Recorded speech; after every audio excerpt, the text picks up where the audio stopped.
क्या आप काफ़ी यंग हैं, 20 साल 22 साल के हैं और आप हेयर लॉस या बॉल्डनेस एक्सपीरियंस कर रहे हैं? क्या वजह है कि आपका इस अर्ली एज में बॉल्डनेस शुरू हो गया है या ज़्यादा हेयर फॉल हो गया है, और क्या आपके पास ऑप्शंस हैं, कैसे आप उसे रिड्यूस कर सकते हैं या कंट्रोल कर सकते हैं? देखिए, अगर अर्ली एज में 20 साल 22 साल की एज में आपका ज़्यादा हेयर फॉल हो रहा है या बॉल्डनेस ज़्यादा हो गया है, तो सबसे ज़रूरी चीज़ है आपको आइडेंटिफाई करना कि क्या कॉज है। काफ़ी सारे कारण होते हैं अर्ली एज में हेयर फॉल के। मोस्ट कॉमन जो रीज़न रहता है वो जेनेटिक प्रीडिस्पोजिशन रहता है या DHT सेंसिटिविटी हेयर की, जिसकी वजह से कि अर्ली एज में बाल गिरते हैं। इसके अलावा और जो फैक्टर्स रहते हैं वो रहते हैं कभी कुछ डिसऑर्डर्स के अंदर, जनरलाइज्ड बॉडी डिसऑर्डर्स या बीमारियों के अंदर हेयर लॉस ज़्यादा हो जाता है या बॉल्डनेस आ जाती है। कई स्किन डिजीज़ के अंदर हेयर लॉस ज़्यादा होता है, हेयर फॉल ज़्यादा होता है।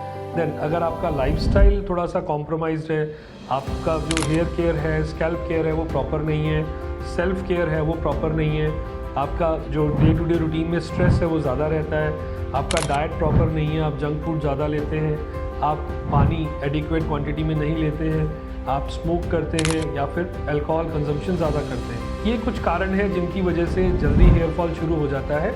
आपका सबसे पहला काम यही है कि आपको आइडेंटिफाई करना है कि क्या क्या पॉजिटिव फैक्टर्स आपके हेयर फॉल का कारण हो सकते हैं। जब आप कारण आइडेंटिफाई कर लेते हैं तो आपके लिए बहुत इजी हो जाता है उसे मैनेज करना। हाँ, अगर आपको अर्ली एज में हेयर फॉल हो रहा है तो डेफिनेटली आपको कंसल्ट करना है एक्सपर्ट से, प्लास्टिक सर्जन से, हेयर एक्सपर्ट से, जो कि आपको कुछ मेडिकेशन स्टार्ट करेंगे डिपेंडिंग अपॉन योर कंडीशन। सबसे कॉमनली जो यूज़ होती है मेडिसिन वो मिनॉक्सिडिल, फिनेस्ट्राइड यूज़ होती है।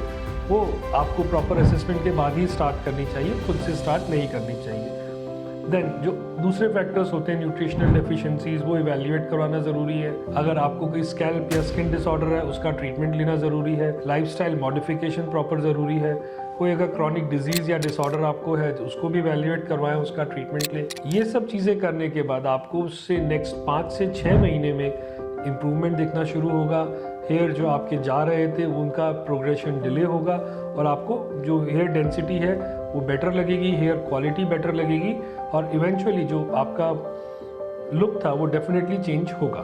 सो आपके लिए जब आप सब चीज़ें आइडेंटिफाई कर लेते हैं, ट्रीटमेंट लेते हैं, तो बस आपको ये समझना है कि आपको रश नहीं करना है, पैनिक नहीं करना है, जल्दबाजी नहीं करनी है। जैसा आपको ट्रीटमेंट एडवाइस किया है आपके डॉक्टर ने, पेशेंटली आपको फॉलो करना है, तसल्ली से फॉलो करना है और ग्रेजुअली, क्योंकि बिकॉज बालों में अगर आप वापस रिजल्ट देखना चाहते हैं तो कम से कम 5 से 6 महीने लगते हैं और वो अच्छा रिस्पॉन्स आता है अगर आप अपने डॉक्टर की, एक्सपर्ट डॉक्टर की एडवाइस फॉलो करते हैं।